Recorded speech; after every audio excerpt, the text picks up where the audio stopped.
I'm going to be talking about some of the work we've been doing for the last couple of years on extreme weather events and sexual health. I'm an HIV researcher, so I come at it as a social scientist, as an HIV researcher who started working in the field of HIV in 1994, when probably many of you were not alive. And so it's how I came to even be thinking about extreme weather events. Well, I actually worked in Haiti after the earthquake, the 2010 earthquake. I worked there for a year in 2011, and that's where I first really started to see the intersection of environmental disasters and sexual health. We did a sexual health intervention with displaced women, and also humanitarian settings. And in about 2019, I was working in a refugee settlement in Uganda, which I'll be talking a little bit about that. But noticing that so much of the narratives around sexual violence, we were doing a sexual violence intervention, were around water collection and firewood collection and drought and a lot of the environmental factors. So it really sort of started me on this journey. I still have a lot to learn in this space, and we're still learning a lot. So looking forward to chatting with you afterwards. So I'm going to probably talk for probably about 35 minutes now, but not just talking. I have a couple of videos to show. I'll be giving you a background, some case examples, and ways forward. And so this is taken at the refugee settlement I mentioned, where I started thinking about more deeply integrating climate, extreme weather events in our work. This was taken by my colleague, and this is a refugee settlement called Bidi. It's by the border of South Sudan and northern Uganda. It's one of the biggest refugee settlements globally. And this, when I first went to Bidi in 2019, you did not see jerry cans lined up at a water tap. You saw human beings and you saw water. And then what happened is there's water scarcity and they're not turning the taps on every day. And so now people's jerry cans are lined up instead of people. And the WhatsApp that was sent to me by our team member with this photo said, a water crisis in Bidi. And so I'm sure you're all experts here on the state of water insecurity, food insecurity, and sanitation insecurity. But actually, these fields are often not looked at in conjunction with sexual health, and specifically with HIV vulnerabilities, even though the regions in the world in sub-Saharan Africa that are most affected by HIV are also deeply affected by food, water, and sanitation insecurity. And so our team did a scoping review a few years ago, or actually, I guess it's 2 years ago now, 2024. And a WHO team 6 months later did, publish similar findings, which is great. So I just want to acknowledge both of these reviews. Ours looked at climate change, and this is the model from our findings, related factors, and sexual health. Sexual health is quite a broad term, but the only dimensions of sexual health that were studied were HIV and sexually transmitted infections outcomes or gender-based violence. So that's why this figure summarizing our findings is here. The WHO team focused on low and middle income countries and added reproductive health and rights. So ours was global, but focused on sexual health. And so theirs was slightly different. You can probably learn from reading both of them. Basically, what we found across the studies were that extreme weather events were linked to HIV and STI outcomes and gender-based violence outcomes through structural impacts like infrastructure damage, through community impacts on changes in gender norms and dynamics and migration and forced relocation, through interpersonal impacts, a lot of times through food insecurity related transactional sex, and or increased stressors in houses to cope with increased poverty, as well as mental health challenges and psychosocial distress. And so more recently, I was asked to do a current opinion and infectious disease piece specifically on HIV outcomes. And so I was able to differentiate between HIV prevention and care. And a lot of the findings are the same, but we also were really able to drill down a little bit more into resource insecurities that I know you're all interested in, such as water insecurity. And so the case examples I'll be giving, and those are both open access articles, so feel free to read them. The case examples I'm drawing from are going to be Uganda and then Kenya. I'm going to kind of give a flying tour A lot of our work is published, so you can read more in depth about it. I just also want to be able to share a couple of videos with you. And so we did this work in BD that I described. All of the pictures here were taken by youth, are anonymized, and we have research ethics protocol consent to use them. But you can see on the top left here, BD, it has around 206,000 people. It's on the border of South Sudan, so many people actually walked from South Sudan to BD. And Uganda is Africa's largest refugee hosting nation with over 1.8 million refugees. So I've been working there for almost 10 years now with refugees, not in BD only, but also in Kampala with urban refugees, which if you look down on the map, you can see there's 160,000. And so we first started working on this sexual violence prevention and post-rape care with adolescents funded by Grand Challenges Canada. But what we found in our qualitative data was so many stories of sexual violence happening because people had to walk further and further to collect water from different parts of BD. They had to go in the middle of the night because the lineup was too big, or they end up waiting a really long time for water. And the same as with firewood. And that became particularly challenging in the rainy season. So people would have to walk really far to get firewood and often into the host community's land and be subjected to violence. And so we ended up making a comic book intervention that really started making us think a lot about water and firewood and food and what to do about that in the context of drivers of sexual health. And so we did an HIV study after this, and we have published on water insecurity and sexual and gender-based violence experiences. You can see where we really sort of drilled down into and Dr. Caetano Dore is I believe you're on this paper. We looked at the relational context, material, and symbolic context, and really the realities of people based on what they experience, and then based on what they're supposed to be experiencing based on people who are protected by apparently UNHCR. And then so we did a mixed methods study where we did qualitative data, where we did walk along methods, where youth took us to where they accessed water, food, and sanitation. They took photos. The photos you see are taken by youth, and they explored why they selected those. And so we do have an article out published on that. And you can see most people are walking, within 2 kilometers to get access, but about almost half, 47%, have to walk more than 2 kilometers to get any food. And most people, like 78%, are eating 1 meal a day. And nobody was eating 3 meals a day. So these are people who are reliant in a refugee settlement on World Food Program, who has been consistently losing funding and unable to provide sufficient food for people. They don't really have a sufficient land to grow their own food. And so this is our findings, which you can find in the article that I showed earlier.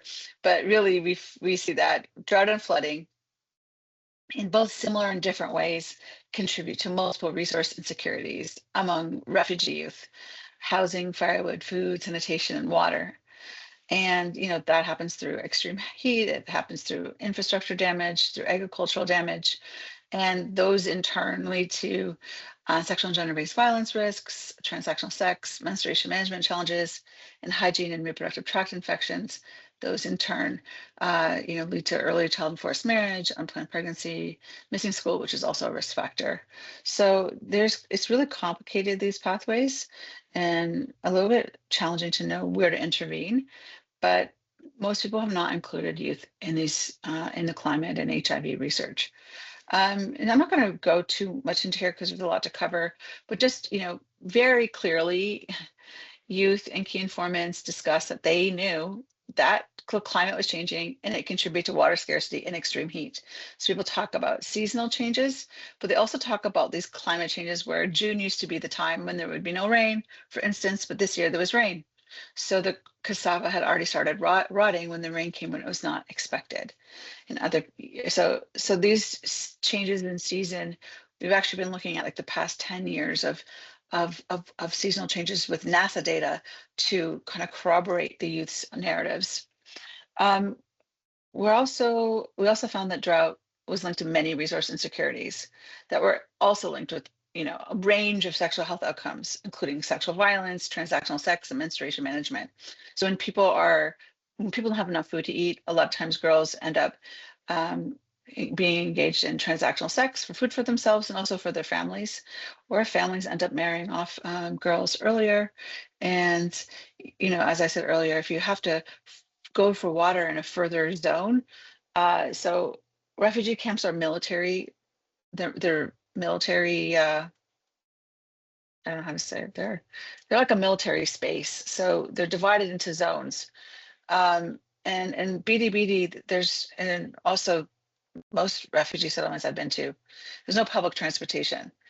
And it's not culturally appropriate for girls in this context to ride a bike, any kind of bike.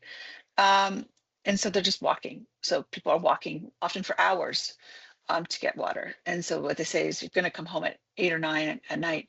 It's going to be dark and it's going to be a lot more dangerous. And so, people are describing that, that they're experiencing sexual violence. And other times you can just see people are walking through precarious kind of land and things are tough. And there's also discussions of how heavy rain and flooding also lead to different resource insecurities. And so in the rainy season, it's hard to get firewood, the place is bushy, and that also raises safety concerns. Also, people are going into the host community to get firewood because in a refugee settlement, a lot of the land is cleared for people to live on. And so they run out of firewood on the actual refugee camp.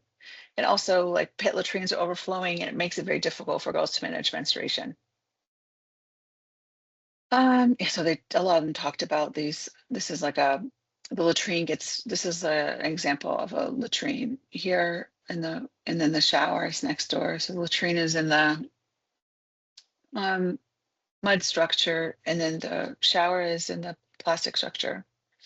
And so in general, I see there's these multiple factors that interact with each other to shape sexual health risks.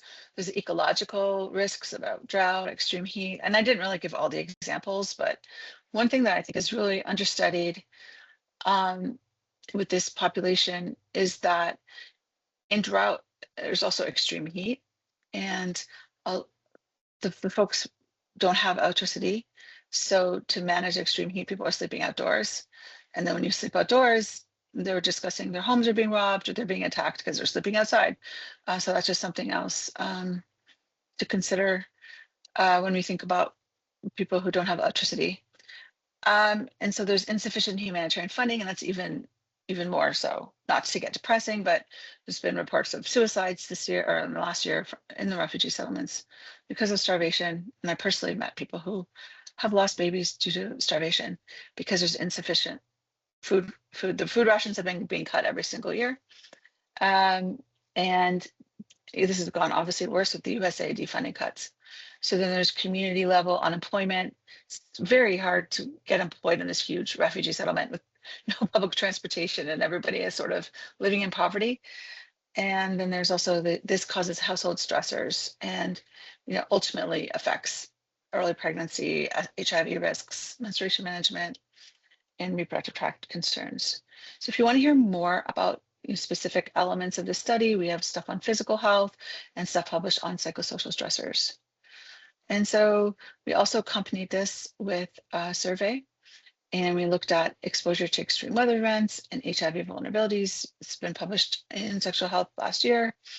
And we really saw that the number of extreme weather events people were exposed to and the frequency. So were you exposed to drought, flooding, heat? There's a list of 14 or 15 things. And so those who are exposed to 2 to 4 or 5 were more likely to have lower sexual relationship power scores. This is also refugee youth. I'm sorry if I skipped through that, but it was 400 youth, 200 young men and 200 young women aged 16 to 24 in BDBD. And also the frequency. So if you experienced like heavy rain more than once, for instance, the frequency, so sort of this cumulative exposure, as well as the number of different types. And also this was linked to lower reproductive autonomy and lower condom use efficacy. So, when people are saying there's all this evidence that for every year of drought, there's an increased HIV prevalence in some African countries with adolescent girls, why is that? The DHS data doesn't tell you why. You can look retrospectively and see patterns, but you don't know why. And so we're interested in the why, the causal pathways, and we think that's obviously sex is relational and it's shaped by power and resources. And these are what we are looking at as possible pathways linking the drought or the extreme flooding to the increased sexual health risks. And I mean, our evidence is suggesting that these are important causal pathways. Also, you can see transactional sex was higher, intimate partner violence was higher, and having multiple sex partners was also higher for folks who experienced more extreme weather events. So then we did a latent class analysis to look at extreme weather events and resource insecurities and mobility. So mobility is another pathway that's hypothesized to connect extreme weather events, resource insecurity, and HIV vulnerability. Mobility, it increases your precarity, it increases your sexual networks, increases your exposure to transactional sex and violence. And a lot of people, Dr. Carolyn Cameron's work, for instance, at UCSF, has really documented mobility as a key driver. Less studies have looked at extreme weather events and resource insecurities alongside mobility. And so we looked at among these 400 youth, we saw that there was kind of three classes of people, sort of a moderate class with a moderate insecurity about food, water, sanitation, security, pretty high extreme weather event exposure, and pretty high mobility in the past 6 months, which is traveling outside of your home for work or another reason in the last 6 months and sleeping somewhere else. There was a relatively low risk group, even though they were water insecure, they had low mobility and low extreme weather event exposure. And then there was a very severe insecure group, which was the most people, which had high water, food, and sanitation insecurity, high mobility, and high extreme weather event exposure. So more than 85% had more extreme weather events. So latent class analysis looks at these three groupings and what they're associated with. And so we found that compared to this lower risk, high risks groups also had lower condom efficacy, lower sexual relationship power, and higher sexual intimate partner violence, as well as lower reproductive autonomy, which is control over your own reproductive decision making.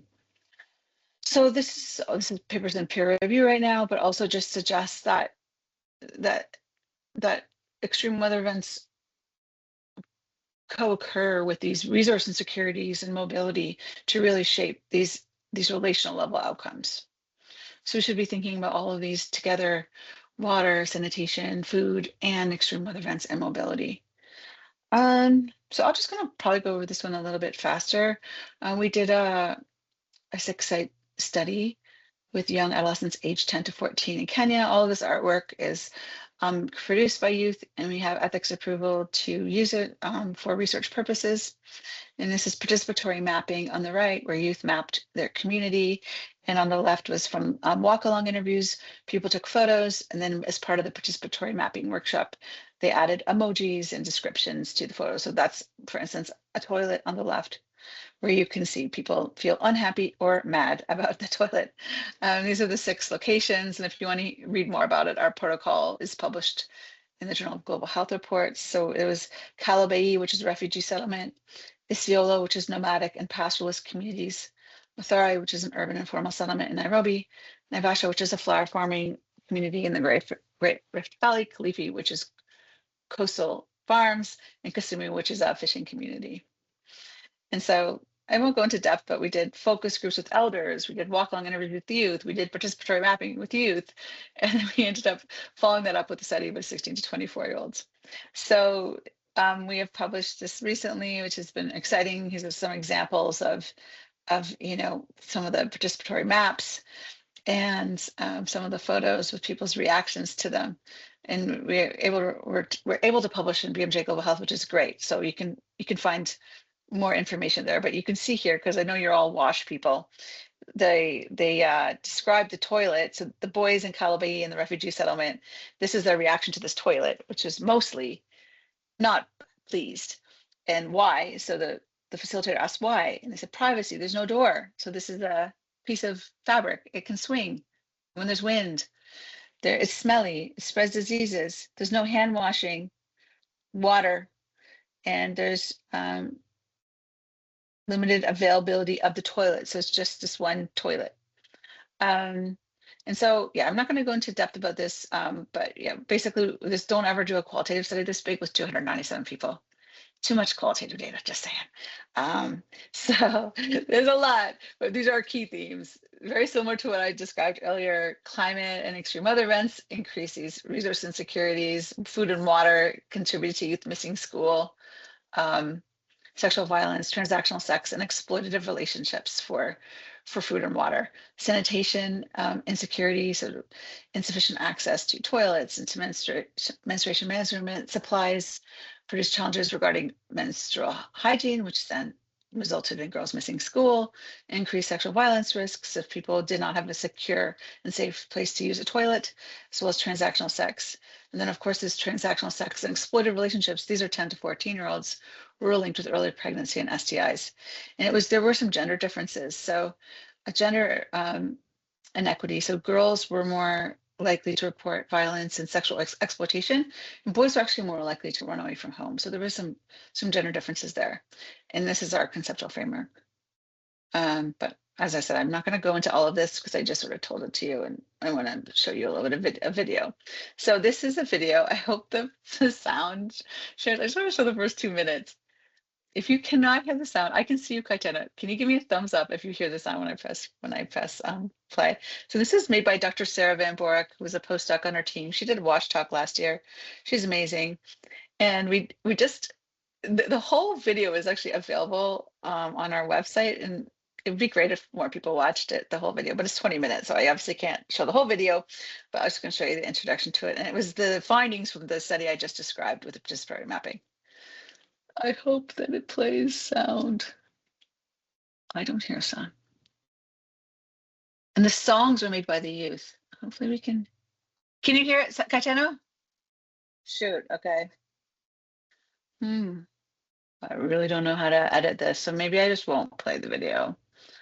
It's too bad, because the youth made the sound. Okay. Unless there's a way that I can make the sound. Do you know from now, or should I just skip over it? Yeah, I don't know, Carmen. When there's too many engineers in the share room. sound.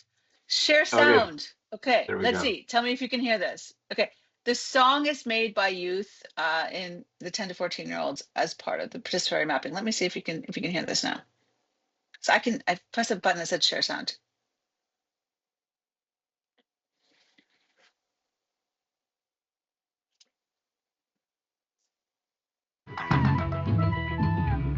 Yeah.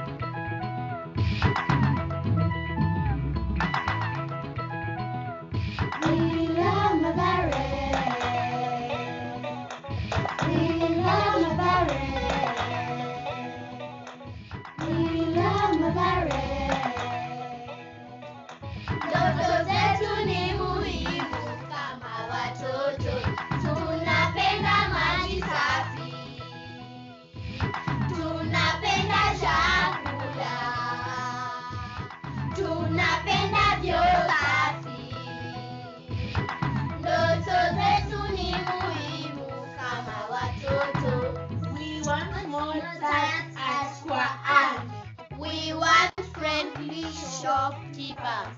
We want people to be more responsible in mother teaching. We want our dreams to be fulfilled.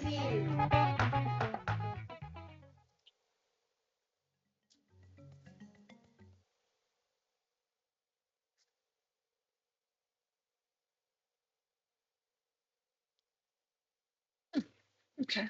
Thought I was going to go longer, but hey, all good. And so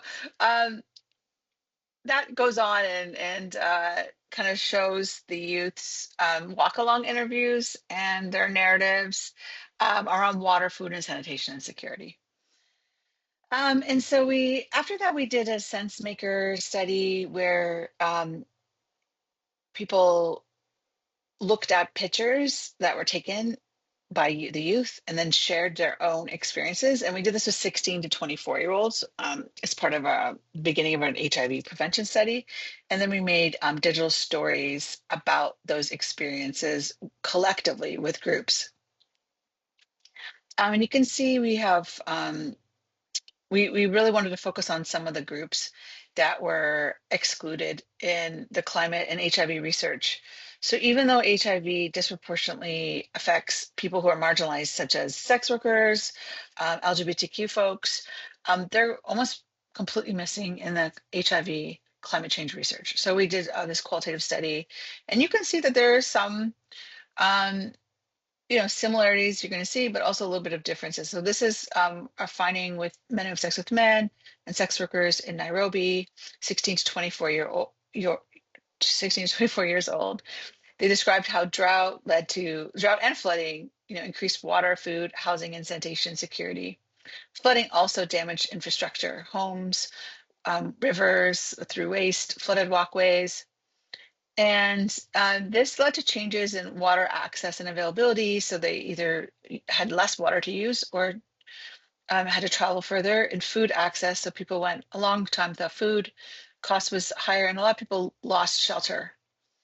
And, in addition to this, what was probably more uniquely specific to these key populations affected by HIV is that the sexually diverse men described stigma when fetching water, being ridiculed for fetching water, which is often a gendered activity.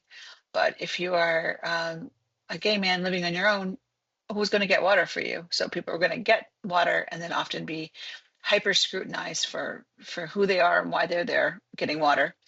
There's also both described, obviously sexual violence risks fetching water and transactional sex with less efficacy to negotiate anything. If you're having transactional sex to survive, you don't have much power in that relationship. And also shelter. So you have some people who have less access to social support and resources due to stigma, less family support, for instance. And so that means when it's flooding, people lose their homes. A lot of these folks end up being homeless.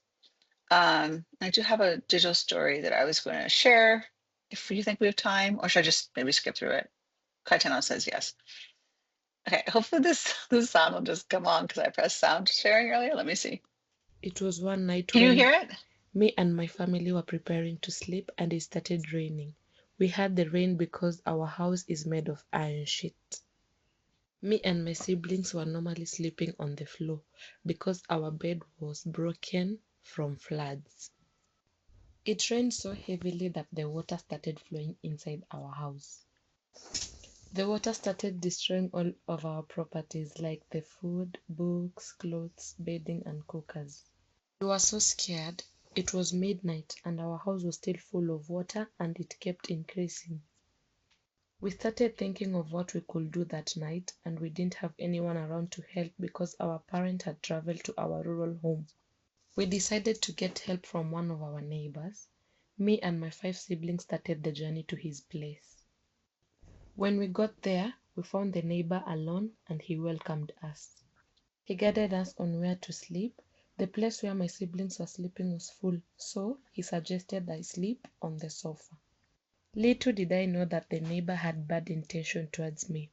He came closer and started touching me, and when I refused, he threatened me. He threatened to kill me with a knife which he was holding, so I decided to cooperate because I was scared and he raped me. I was in a lot of pain. I was scared because it was unprotected sex. I didn't know where to get help. I was young, 15 years. I was so scared to share about what happened that night, so I decided to keep quiet for 5 days. I started noticing that I had bad smell and some discharge. One of the community health volunteers noticed that I was not well and decided to consult me and took me to the hospital. I got treated and was guided and decided to speak out on what happened. I was infected and the neighbor had already disappeared.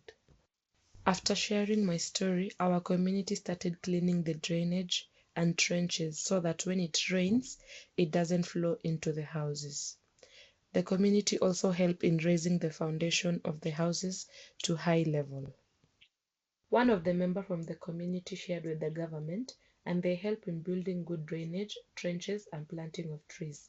The government also opened a facility where young girls are able to express what they are going through about sexual assault. Our community rejoiced because there were no more floods and there was good drainage and trees. I joined the youth group and started sharing my experience and helping other girls who were going through the same thing I did. So that was made by It was sex workers, young sex workers in Nairobi collectively as part of a digital storytelling workshop. I'm not going to go into this because we're kind of, if you're interested, there's stuff here, which Kaitana will share. But sort of the next steps from our research, maybe I'll just briefly touch on it. We did do a longitudinal study with 600 adolescent girls and young women in Nairobi and Kisumu to test the same pathways that I discussed earlier. So around extreme weather events, resource insecurities, and HIV vulnerabilities. And our first study, our first paper came out on the biomedical outcomes around biomedical and HIV prevention outcomes. And similarly to what we found before, extreme weather event exposure were associated with intimate partner violence, food and sanitation insecurity, and extreme weather events associated with reduced sexual relationship power. But there were also folks who are more resource insecure, were more interested in PrEP, which is super depressing because USAID and PEPFAR have cut all access to PrEP, which is a very effective prevention technology. So yeah, so there's a lot of question marks about what to do to advance HIV prevention when there's not the access right now because of political reasons. So in some, we need to look at multiple types of extreme weather events. A lot of the research on extreme weather events and HIV have been like focusing on droughts or focusing on heavy rains, but actually our studies show that people experience many different kinds of exposure, and the cumulative exposure actually increases HIV risk. We also found like really high rates of self-reported urinary tract infections, bacterial vaginosis, and schistosomiasis. Our paper on UTIs is in press right now at the Journal of Climate Change and Health, so you can look for that. And we're actually planning a new study looking at bacterial vaginosis because self-report is not really good enough. But also, if you're interested, a recently wrote this piece with my WHO colleague on menstruation insecurity as part of HIV and STI prevention, because actually